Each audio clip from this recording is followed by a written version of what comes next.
अस्सलाम welcome to my YouTube channel. हमने start किया हुआ है चैप्टर नंबर 3 और इसका ये लास्ट टॉपिक है इम्पल्स।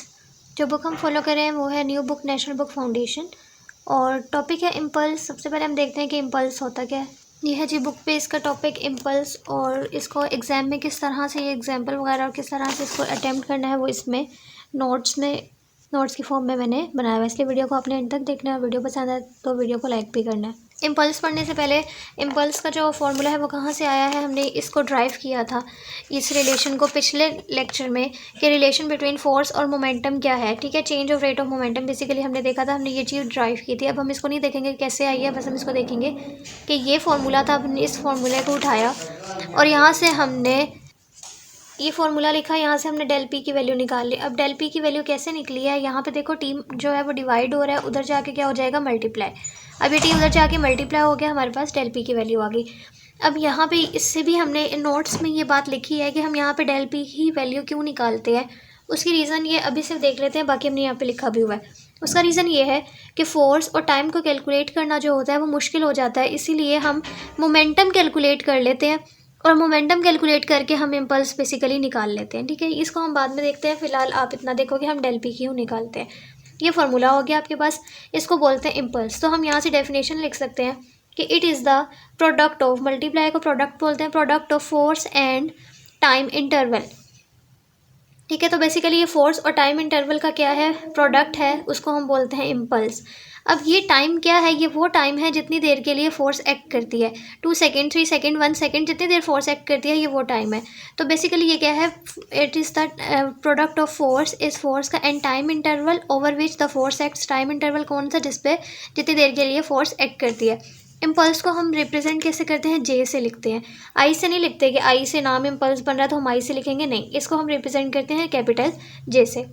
क्वांटिटी क्या है, it is the vector quantity. अब अगर इसकी यूनिट की बात करें तो इसका मोमेंटम, क्योंकि ये मोमेंटम के तौर के लिए निकाला है ना, तो इसका यूनिट भी वैसे ही होता है जैसे मोमेंटम का होता है। ठीक है, ये आपने बात याद रखनी है, इंपॉर्टेंट है ऑब्जेक्टिव के लिए भी, कि इम्पल्स और मोमेंटम का यूनिट जो होता है वो सेम होता है। अब आप देखोगे जब भी बैटमैन होता है वो बॉल को बैट के ज़रिए हिट करता है, तो पहले तो बॉल जो होती है वो ऐसे, ये हम ग्राफ अगर बना लें, यहाँ पे फोर्स होती है, यहाँ पे क्या होती है टाइम। तो यहाँ पे आपके पास पहले फोर्स क्या होती है, थोड़ी, जब वो हिट करता है, फिर एकदम से बॉल जो होती है ऐसे पीक पे जाती है, ऐसे जाती है ना, फिर दोबारा नीचे आती है। तो ये आपके पास ना ऐसा कुछ एरिया बनता है। इस एरिया के अंडर ये जो पूरा एरिया बना है, इसके साथ कैलकुलेशंस करके हम इम्पल्स निकाल लेते हैं। लेकिन आपने इतना देखना है कि जैसे ही बैटमैन हिट करता है बॉल को, तो पहले उसकी जो फोर्स होती है वो क्या होती है, ज़ीरो।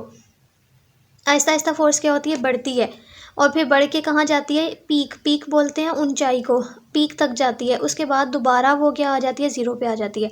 तो when a cricket ball hit या batman hit a ball, the force on the ball quickly increases. Force एकदम से क्या करती है, इंक्रीज करती है, पीक पे जाती है and drop back to zero. उसके बाद दोबारा ज़ीरो पे आती है as the ball move away. जैसे ही बॉल दूर जाती जाएगी वो दोबारा ऐसे आता है ना, जैसे ही बैटमैन मारता है बॉल को, फोर्स ज़ीरो होती है, एकदम से इंक्रीज़ करके पीक पे जाती है, उसके बाद दोबारा नीचे आ जाती है। ठीक है, इसी चीज़ को हमने ये यहाँ पे भी बनाया है कि आपके पास फोर्स और टाइम का, बेसिकली आपने फोर्स और टाइम का क्या ले लिया, एक ग्राफ ले लिया और उसमें सबसे पहले बॉल को हिट किया तो फोर्स ज़ीरो थी, फिर एकदम से पीक पे गई और दोबारा नीचे आ जाती है। ये इसका इनिशियल टाइम होगा, ये उसका क्या होगा, फाइनल टाइम। एवरेज, यहाँ से अगर आप इस चीज़ को हाफ कर दो ना तो एवरेज आ जाता है। इस चीज़ को आप मत देखो, आप सिर्फ इतना ये ग्राफ देखो। अब इसके दरमियान अंदर जो एरिया बना है ना, उस एरिया को हम इम्पल्स बोलते हैं। तो impulse is the area under the force versus time graph using momentum for impulse. अब हम जो फार्मूला यूज़ करते हैं, हम फार्मूला क्या यूज़ करते हैं कि डेल पी इक्वल होता है force multiply by del T. ये हम फार्मूला क्यों यूज़ करते हैं, क्योंकि फोर्स और टाइम पीरियड को निकालना जो होता है वो मुश्किल होता है, इसीलिए इसको निकालना मुश्किल होता है, हम नहीं निकाल पाते। तो हम आसान चीज़ क्या ले लेते हैं, हम मोमेंटम कैलकुलेट कर लेते हैं। अब आप देखो change in momentum, change in momentum का क्या मतलब है कि फ़ाइनल माइनस इनिशियल। इसका मतलब हम फाइनल और इनिशियल मोमेंटम कैलकुलेट करते हैं, फिर हम उसी को कह देते हैं कि हमारा इम्पल्स है। ठीक है, तो इसीलिए इसका फॉर्मूला डेल पी से लिखा जाता है, क्योंकि force and time are hard to measure in cricket. वो मुश्किल होता है टाइम और फोर्स को कैलकुलेट करना। सो वी यूज़ मोमेंटम, इसलिए हम मोमेंटम यूज़ कर लेते हैं। Comparing momentum before and after impact give us the impact. ठीक है, और फिर उनके इनिशियल और फाइनल, क्योंकि चेंज का मतलब ही इनिशियल और फाइनल दोनों निकाल के उनको कंपेयर करके और हम इम्पैक्ट कैलकुलेट कर लेते हैं। I hope you understand this lecture. Thank you so much for watching. अल्लाह हाफिज़।